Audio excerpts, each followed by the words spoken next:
and welcome to our webinar on getting from raw data to real-time insights, focusing on data lakes and data warehouses. Our special guest speaker today is Bill Inmon, the data warehouse guru, and also I like to refer to him as the father of data warehousing. And Bill Inmon will be joined by Bill Westfall, who's the VP of Customer Success here at Actian. And so I'll hand over to Bill Inmon, and I'll speak to you after he finishes presenting. But before I do, just to remind you that you should enter your questions using the Q&A function. If you're having technical difficulties, you can use the chat function to let us know. And hopefully you can see our slides nice and clearly. We are recording this presentation, and we'll make it available to you after the event, so you can share it with the colleagues who couldn't make it live. With that, over to you, Bill. Thank you, Pradeep. It's a real pleasure to be here today. I want to talk with you today about one of my favorite topics, data architecture. And a part of data architecture is something that we call data lakes. Data lakes came into being when people started to build, pardon me, build their big data technology, and data lakes are somewhat of a byproduct of big data. So if we can have the next slide, I will appreciate it. Let's go ahead and start to talk about it. Pardon me. I want to begin the conversation by telling you that when data lakes first started, I read about what was being said about them and decided to write a book. And the reason why I wrote a book on data lake architecture was because when people first started to build data lakes, they didn't really have any infrastructure or anything. They simply were throwing data out into the data lake. And what was going to happen was that data was not going to come to any great use. So, and I'm not really here to pitch my book, but when data lakes first started, there was the notion that we needed to have a structure to all of the data in the data lakes, or otherwise we were going to have a problem. So if you're interested, there is a book on the subject, and I recommend you look at it. Next slide. So what happened was, once upon a time, the world was introduced to the technology called big data. And as big data started to become a reality in the world, people began to collect things called data lakes. And what is a data lake? It's simply the byproduct of all of the processing that goes through big data. Next slide. And so when people began to collect a lot of big data, naturally, there was a lot of data. That's kind of awkward to say that, but big data processing resulted in a lot of data, not a big surprise. So next slide. So what happened is people were beginning to just throw data into this thing called a data lake. And what happened is, actually very quickly, this thing called a data lake turned into a garbage dump, that people began to put data in there. And the problem is that once they put data into the data lake, they couldn't do anything with it. They couldn't find anything. They couldn't use it. It was pretty much a useless appendage to the corporation. Now, let me tell you what happens in corporations when something becomes useless. When something becomes useless, it fairly quickly disappears. And that's a shame, because there's actually a lot of data that is quite useful that was put into a data lake. So if we can have the next slide. what we find is that what we need to do is to take what should be a serene, calm, clear place and keep that from becoming a garbage dump. So how do you do that? How do you keep your data lake to where people want to go to it, to where people can go to it, and where people don't run from it? Next slide. What we find is that we want to keep our data lake from becoming a one-way street. We need to recognize that indeed we need to put data into our data lake, but we also need to be prepared to take it out. And how do we do that? We build an infrastructure so that people can find things.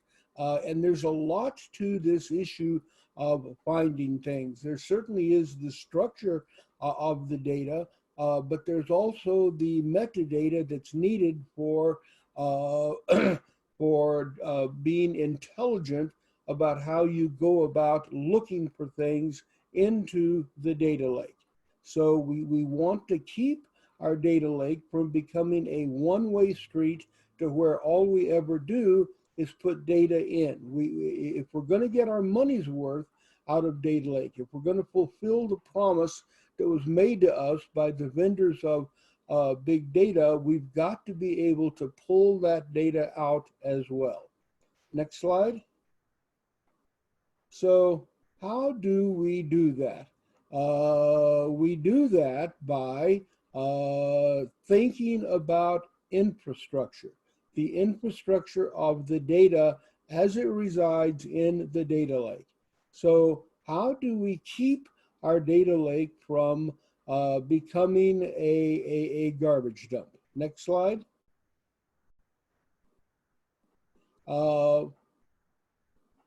The number one priority for people to use the data lake, you know, it's interesting. The vendors of big data, I don't think they ever really thought about the users.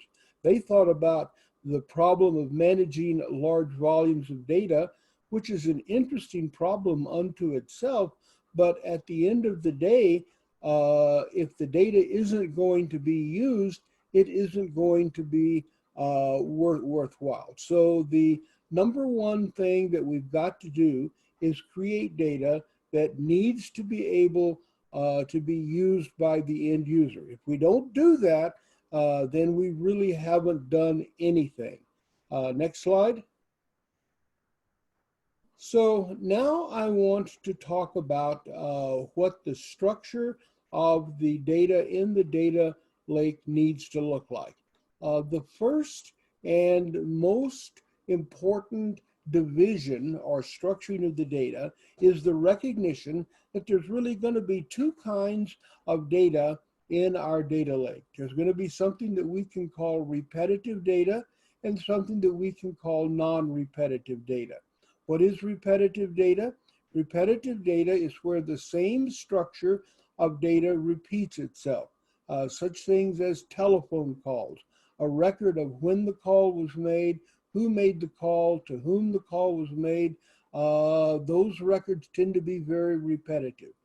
Banking transactions, to where you put money into the bank or your spouse takes money out of the account or whatever. Each of these banking transactions structurally is repetitive. My transactions that I make in my bank look exactly like your transactions. The only difference is the account number and the actual notion of the transaction itself. So there is repetitive data, but there's also non-repetitive data that's put into the data lake. And what, pray tell, is non-repetitive data? Non-repetitive data is where we don't have the same structure that repeats itself over and over again. Non-repetitive data is typically things like conversations, to where people have call centers. We have people that have emails. One email probably looks quite a bit different from the next email in terms of what's being said. And so we have repetitive data and non-repetitive data put into our data lake. Now, each type of data has its own considerations. Repetitive data is actually fairly easy to deal with because we have a predictable structuring of the data. It's that non-repetitive data that is difficult to deal with.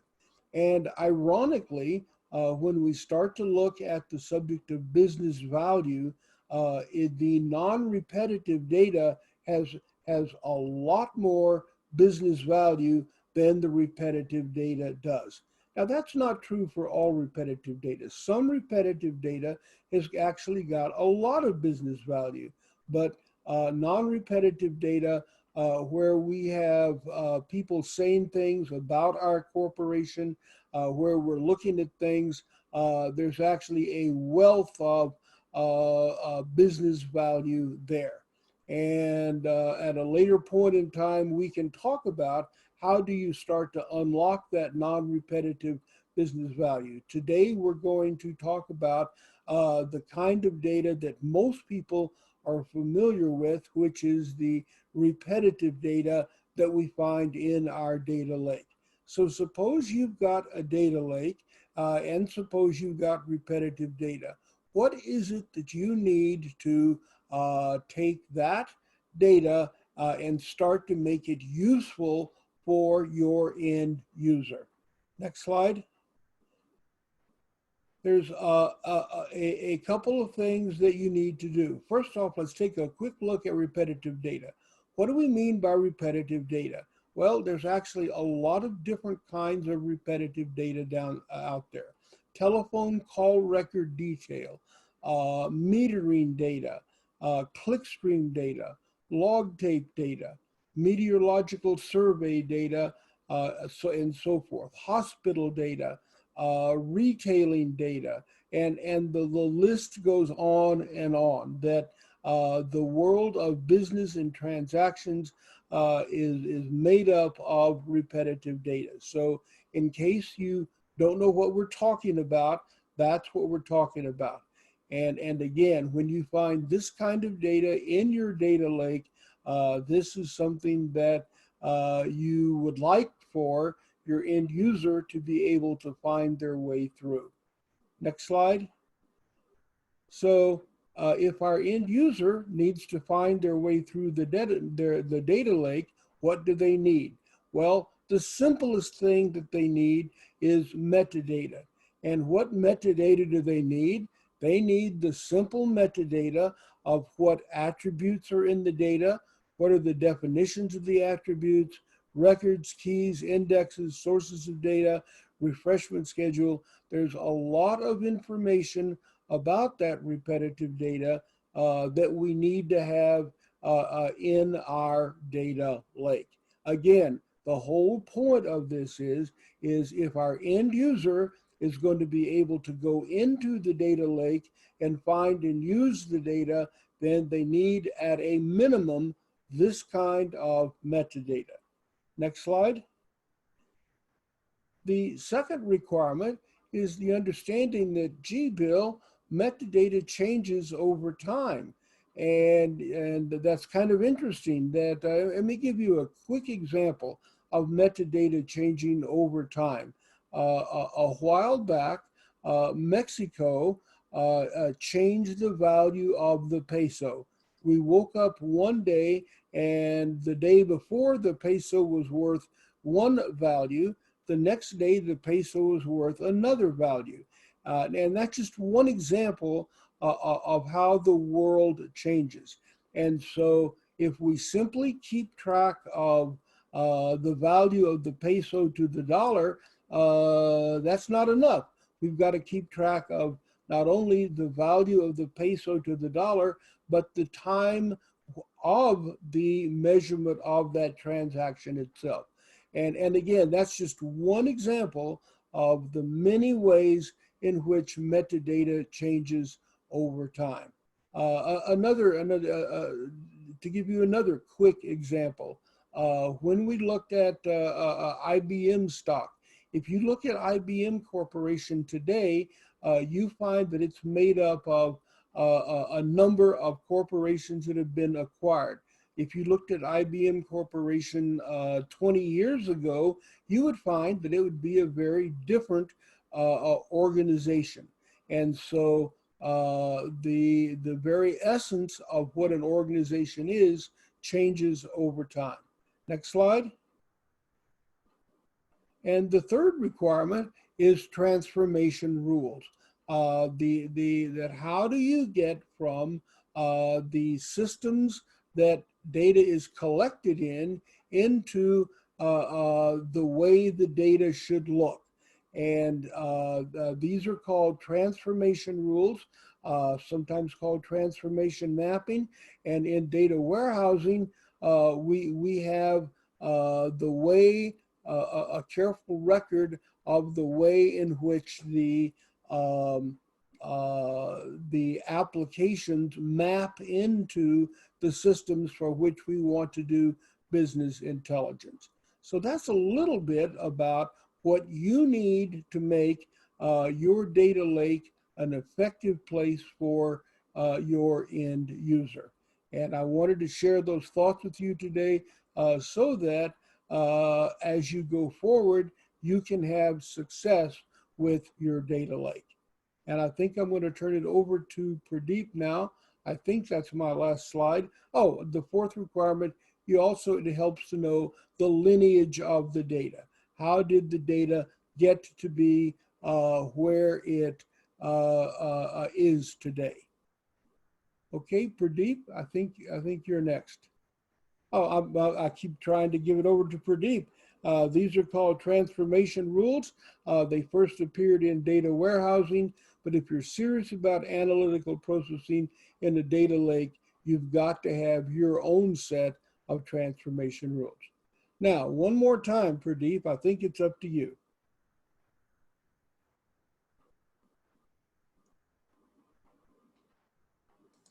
I think it is down to me. Bill, so basically, so you've heard from Bill Inmon about data warehouse, data lakes primarily, and Bill Westfall's going to cover the data warehouse aspect. Bill Westfall, please reshare your screen. Great, that's coming back. And just to remind you that you still have the option to enter Q&A while Bill's presenting, and we'll get to it at the end of the presentations.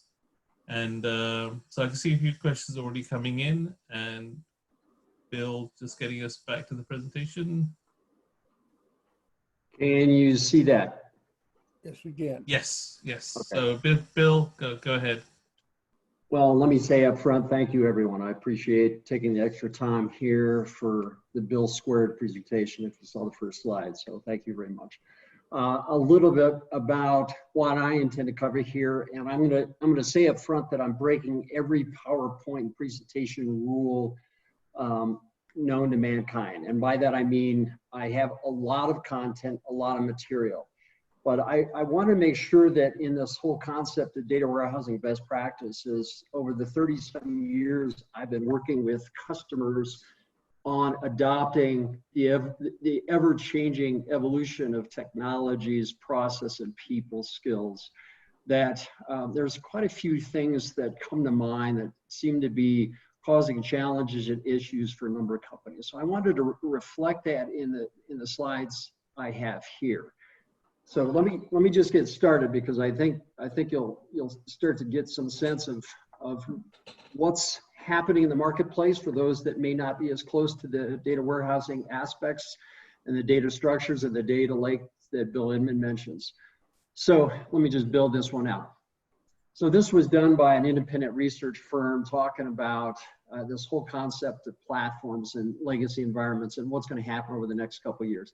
There shouldn't be any surprise to most of us in the sense that A lot of companies are looking on-premise and looking at what they can do to move to the cloud, but they also recognize that they can't move all their data overnight. And whether that's to a data lake, as Bill Inmon mentions, to a data mart, to a data warehouse, whatever that might be, there are still going to be on-premise private clouds, on-premise proprietary information. So cloud adoption is happening quickly, but at the same time, it's not happening in a big bang approach. So I'm not going to go through all the elements here. Again, as Pradeep, I think, mentioned, these slides will be available to anyone so that you can ingest and digest the information a little bit more at your own pace. Now, what started in data warehousing, and I'm so pleased and humbled to be on the call with Bill. Bill really created the framework for the early data warehousing paradigm, and this is an illustration of what that looked like early on. So this shouldn't be any surprise. It was really one of the first structures to help companies look at bringing data together so that they could use the information in some systematic manner, so that they could use it for business purposes and intelligence. So what that meant then, as we're going forward then in the current structure, is since the information, and notice the difference here I use in data versus information. Now, information and the intelligent use of data is only as good as how this information can be leveraged, how the data can be used. And this particular, again, this was done by 451 Research independently. What they did was they took a look at all the new sources of information that's coming together. And the evolving information paradigm, the adoption and expansion of the field of vision is exponentially grown with machine learning, artificial intelligence, and of course, as we all know, the Internet of Things. So this is an illustration of where we went from what was a simple paradigm from data warehousing and data lakes now to how do we deal with Hadoop and cloud storage and big data and how that's all evolving. So let me continue down this journey. So what has been some of the insights and best practices then along this journey that customers have experienced? So here's some of these, and again, I apologize for the depth, the amount of information in these slides again, and we'll make them available for you. Let me touch on some key points here. So an ACTIAN'S experience, and again, I've been helping companies, as I mentioned, for 30 years. This isn't everything that you all need to consider when you're looking at clouds, when you're looking at that previous slide where you have all those different data sources, all the different purposes and use of the information that's available to companies. And again, it's only that information and that data is only as good as your ability to use it systematically in a manner that's going to support your business goals and objectives, whether that's a customer 360 view, whether that's gaining insight into the next product, whether you can monetize that data in some manner. So these acting lessons learned. Let me start with the strategy. And again, I'm not going to read through all of these because there's a lot here and I have many more slides that I want to make sure you at least see what the framework is in some of these lessons learned. So modern architecture needs to be considered at scale. What's happening out there is there's a number of vendors and providers that are saying, yeah, move all your data into our cloud. But what happens as your organizations start to move finance and marketing and proprietary information?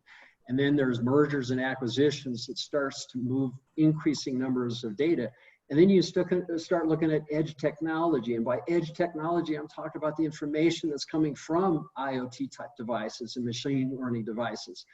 That starts to grow quite substantially. Are you prepared to consider the costs at that scale? And then, I've been involved in a number of implementations. My team at ACTIAN'S is responsible for delivering the customer success. So as data scientists now are starting to see improvements in the performance of these platforms, they start using it more and more. So then that increases concurrency. So is the platform, is the technology, not just that next bright shiny object, but is it able to handle your current state, future state, and to what extent is it future proofed? So So that's one of the key elements of this first slide here. Multiple data structures, as Bill mentions, data lakes can become a nightmare to manage, to own, and to even utilize. There's a lot of us know that there's a number of Hadoop repositories out there that just hold vast amounts of information that's inaccessible, and it's not bringing any value to the business. One of the other points I'm going to highlight on this slide is big bang shifts to the clouds can negate or undervalue the other data sources. So in other words, a lot of companies don't want to move everything to the cloud because they've got information they just can't move, or the cost to move it. And there's a lot involved in that migration, and I've got a slide to cover that. So just a couple of key highlights here. And again, I apologize for the amount of information here. What about that migration?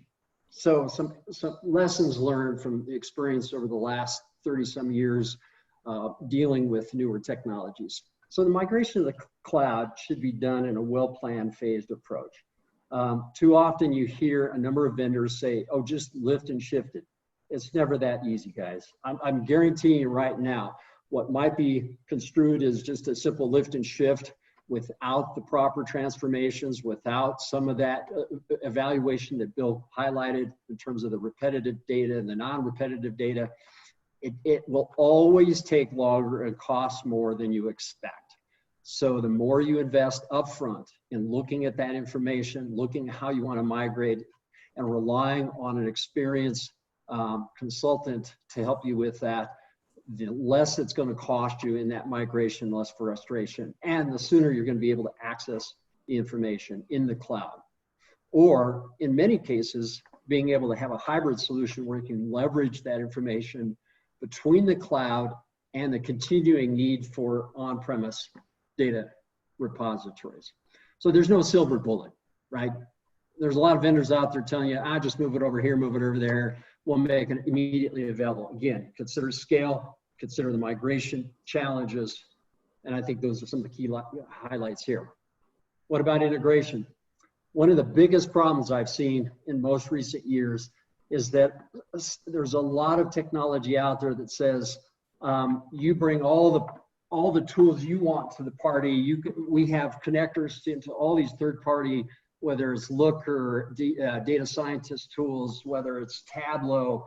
There's so many different tools, and I'll highlight a slide that Actian has in terms of our ability to integrate with all those tools. The challenge is that then you have to maintain those connectors. Even though you've got a third party, sometimes internal to your organizations, those tools need to be maintained in terms of the versions. If you get behind in a version, say Tableau, and that connector from that third-party cloud provider says you need to be on Tableau version X and you're on Y, that can introduce problems that aren't always immediately clear. And then you have to engage that. You don't know whether it's internal to your organization, external to the cloud provider, or to the tool. So there's a lot of complexities that need to be considered in the integration of tools, not to mention the applications. How many of us have built countless numbers of custom applications against these repositories over the years for different reports, whether it's executive level or operational? So that is another reason you have to look at both the migration complexities as well as the integration going forward. And quite often, there's a lot of these integrations, these applications that are no longer even really needed because of the evolving technologies and what's available out there. So that needs to be considered as well.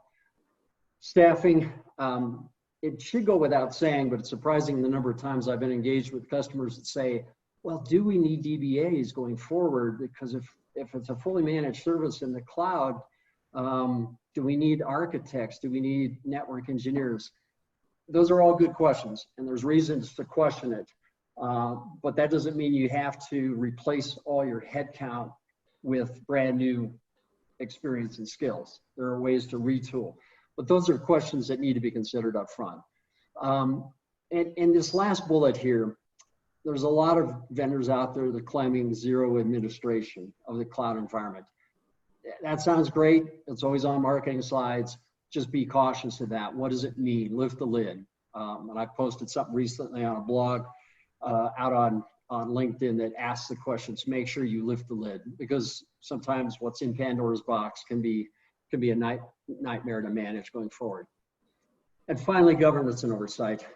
Again, this seems a little obvious, but what happens is a lot of these companies go into it relying pretty heavily on the vendors or consultants to be there for that journey in moving their current as is to a to-be state, whether it's cloud, a hybrid environment where you've got cloud and on-premise, or some combination thereof. So just ensure that you've got some key executive leadership and sponsorship, as well as the operational teams.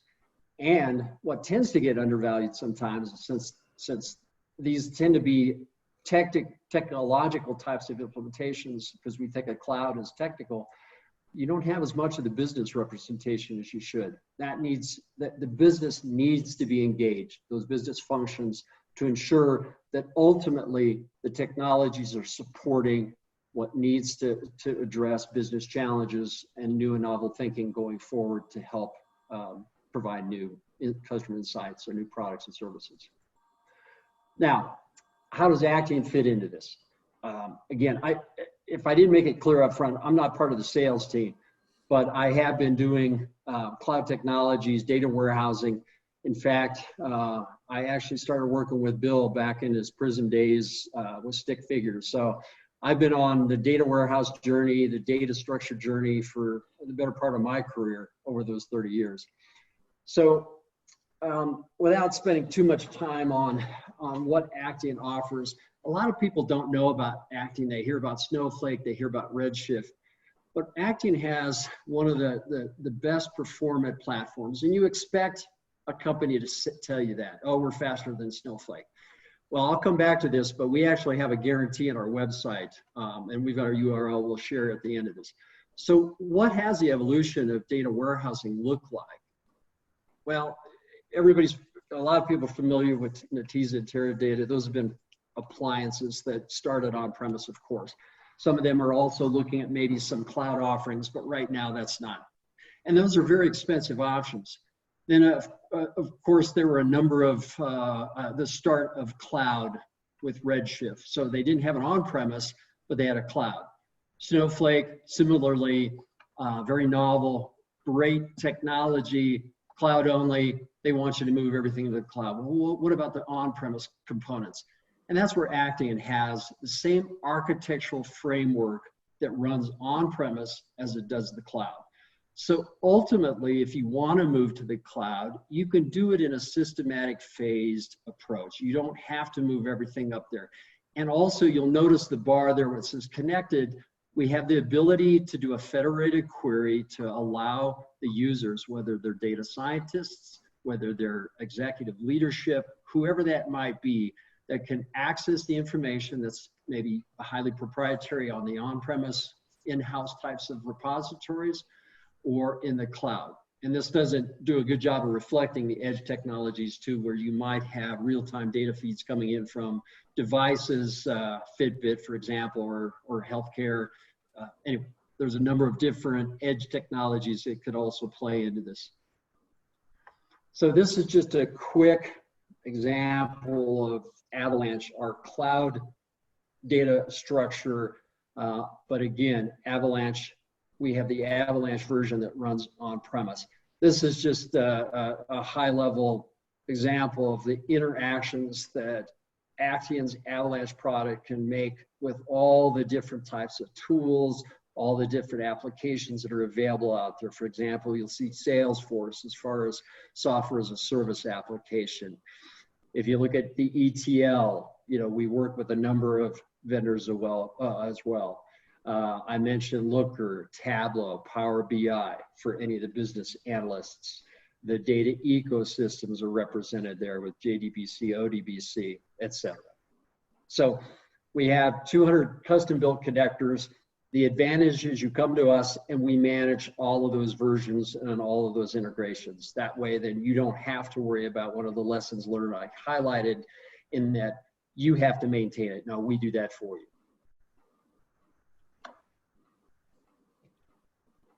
I mentioned this performance. Snowflake has become one of the bright new shiny objects in the marketplace.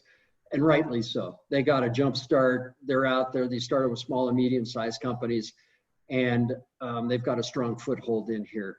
But increasingly, there are companies that are asking, well, wait a minute, this is actually starting to cost us more, and we're not seeing the price performance at scale. So again, I did that blog post. I encourage any of you that are considering cloud or hybrid to lift the lid. Make sure you understand, well, it works fine for a POC, but all of a sudden now you're adding in countless numbers of new concurrent users. You're looking at adding increasingly new data, whether that data is coming from on-premise or real-time connected data sources, whether it's edge technology, IoT, ML, AI. As I said, we have a guarantee out there that we can cut your cost by 50%. And if you go to our website, you'll see that. So if anybody's considering Snowflake, lift the lid, consider that, and this is one example, Snowflake at costing 9 times. And this was an independent TPCH benchmark that was done last year. So with that, I realize, as I mentioned up front, I covered a lot of material pretty quickly. Pradeep,